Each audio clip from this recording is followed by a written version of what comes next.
If one side is weaker in an exercise, should you use the same weight on both sides? And the answer, if you've listened to any of these videos, you can probably already guess, is maybe, but not necessarily. So let's take bicep curls, for example.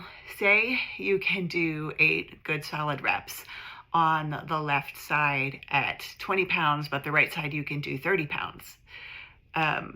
Using the 20 pounds may seem like a more balanced approach, and that could be a good point to start at.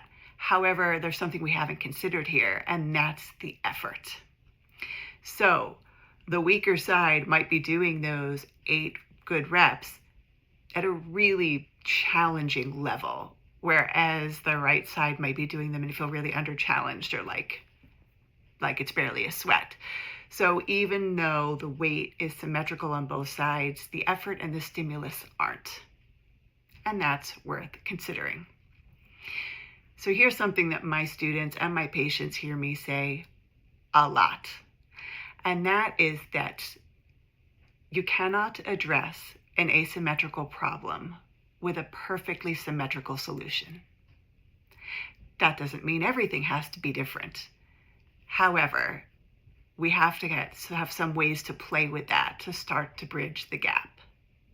As we stated before, both sides might be able to perform that same bicep curl with the lower weight, and that can allow the weaker side to start to train in a way that works for it safely. But again, if we do that long term, we're chronically undertraining the other side. So again, short-term solution, not long-term.